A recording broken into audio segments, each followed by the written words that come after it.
เส้นทาง13สายเหนือพี่น้องจุดนี้แยกไปเดี๋ยวเขาจะพาทุกท่านไปเบิ่งก่อนเพิ่นได้ยินเพิ่นบอกว่ามีโครงการก่อสร้างทางเปตงดิบ้านผางแห่งพี่น้องจุดนี้แหละเพิ่นได้ยินเพิ่นบอกมา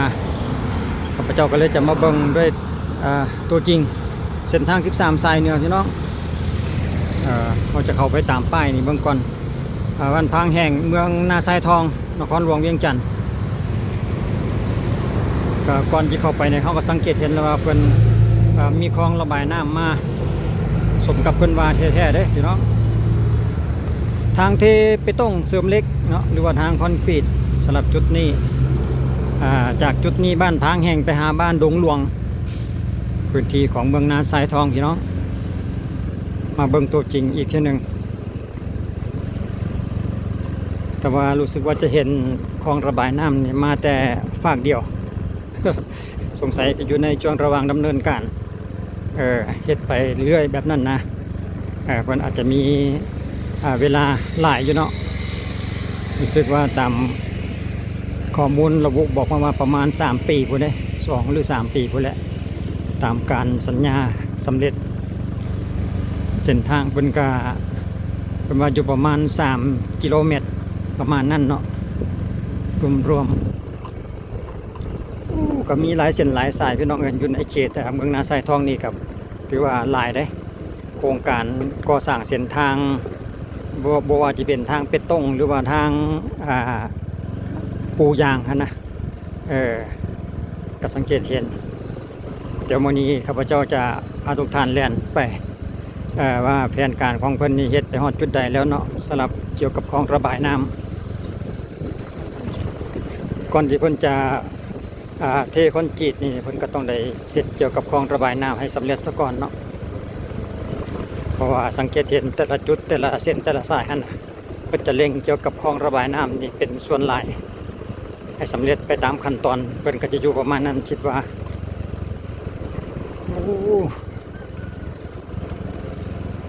ทางระบายน้ำเนี่ยเพิ่นจะมีหมดเลยได้นี่ทางด้านบนเนาะทางข้างยังเหลือแต่รอเป็นฝาปิดเท่านั้นโรงงานประตูม้วนตัวนี้อยู่แถวนี้บ่ได้เบิ่งโอ้เดินดินจัดสรรก็มีเด้พี่น้องเคยเขตนี่เขตพางแห้งแล่นซื้อไปรู้สึกว่าจะเป็นบ้านปักแฮดบ้านปักแฮดแล้วก็ดงหลวงประมาณนั้นสำหรับจุดนี้เนาะเดี๋ยวเราจะพาทุกท่านแล่นไปเรื่อยๆว่าเกี่ยวกับคลองระบายน้ำนี่เพิ่นมาได้หลายเปอร์เซ็นต์สำใดฮะนะก็เป็นเส้นทางอีกเส้นทางหนึ่งที่ว่าทางภาครัฐเพิ่นมีแผนการที่จะเฮ็ดเป็นทางไปตรงให้ประชาชนภายในขอบเขตเมืองนาทรายทองและนครหลวงเขานี่แหละพี่น้องเป็นทางภายในหมู่บ้านนี่ทางด้านหน้าเขาก็เห็นแล้วเพิ่นกำลังตีแบบสำหรับนายสร้างมีหอดเครื่องปั่นไฟพร้อมเตรียมที่จะตัดไม้ตัดแบบพันละวะเนาะตัดเล็ก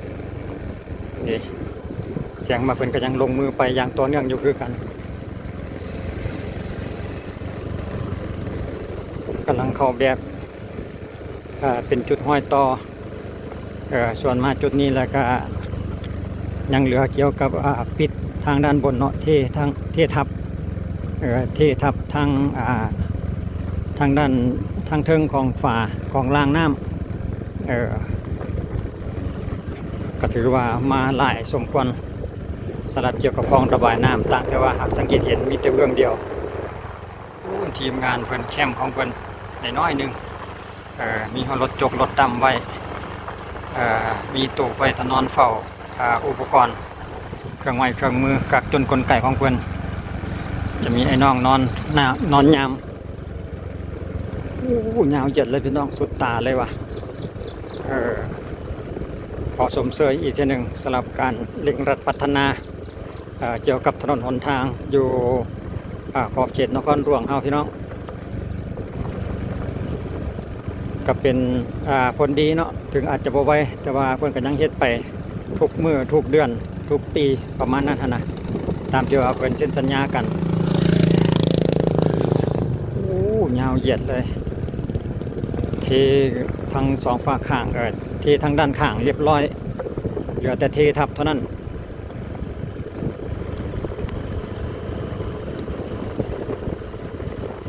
นอกจากนี้แล้วข้าพเจ้าจะติดตามในตอนหน้าอีกทีหนึ่งในช่วงเวลาที่ว่าเพิ่นสำเร็จอีกทีหนึ่งเนาะหรือว่าช่วงที่ว่าเพิ่นเริ่มจะเททางหน้าทางนะเพราะว่ามาในมื้อนี้นี่รู้สึกจะเห็นมีแต่ฝากเดียวสำหรับคลองมาถึงจุดนี้เพิ่นก็ตีแบบไว้เรียบร้อยยังเหลือแต่เทเท่านั้นบ่นี่โอ้เพิ่นเทเลยได้นี่นะยังเหลือแต่แกะแบบบ่ได้ลืมเบิ่งคักแท้เป็นเทเรียบร้อยแล้วพี่น้องยังเหลือแต่แก้แบบแล้วก็มาประกอบอีกจุดใหม่จุดต่อไป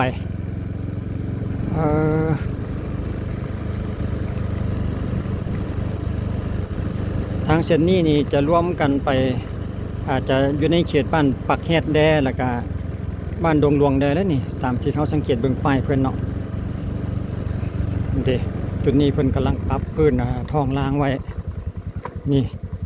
กำลังปูทรายนะเตรียมที่จะเทพื้นท้องล้างนั่นเองมาทางคุณนี่ป้ายบ้านเพิ่นนะพี่น้องบ้านปักแฮดหอมเจ็ดของเมืองนาสายทองแสดงว่าเบื้องอยู่เขตนี้จะเป็นบ้านปักแฮดและบ้านดงหลวงจะคิดว่าน่าจะเป็นกำขวามือต่อไปฮะเนาะทางหน้าเขาจะเป็นจุดสีแยกคลองระบายน้ำรู้สึกว่าจะมาถึงแต่จุดนี้คนกำลังลอกคลองมาได้ถึงเฉพาะจุดนี้พี่น้องกำลังมาจอดกันอยู่เขตบ้านปักแฮดหรือว่าบ้านดงหลวงคิดว่าน่าจะเป็นชายแดนของ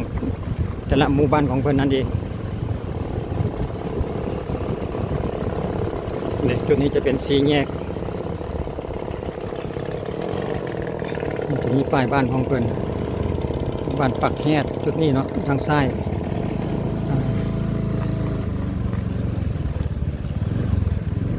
เดี๋ยวเขาจะเลี้ยนเข้าไปทางเส้นกำกวามือเขตบ้านดงหลวงออกไปหาทางเส้นใหญ่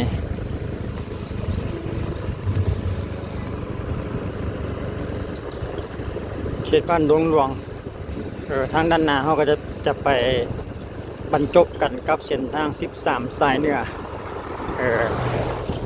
สำนักงานของเมืองนาสายทองก็คลิปวิดีโอนี้ก็จีมีเพียงสำนี้แหละพี่น้องสั้นๆเอาอัปเดตการอัปเดตเกี่ยวกับเส้นทางมาเราสู่กันฟัง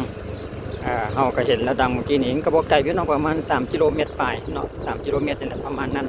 จากบ้านดงหลวงไปหาบ้านพางแห้ง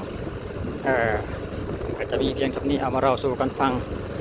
สลับเป็นข่าวดีอีกข่าวหนึ่งสลับเส้นทางอยู่ในขอบเขตเมืองนาสายทองพี่น้องเป็นเตรียมที่จะเฮ็ดเป็นทางคอนกรีตเนาะผมขอบใจ FC ในการติดตามและรับชมเอาไว้ติดตามในคลิปต่อไปจะเป็นเส้นทางใดนั่นก็อีกทีหนึ่งเนาะข้าพเจ้าจะติดตามทุกเส้นทุกสายที่ว่าไปฮอดไปเถื่อกันแล้วว่ามาเราสู่กันฟังประมาณนี้สำหรับคลิปนี้ขอบใจสบายดี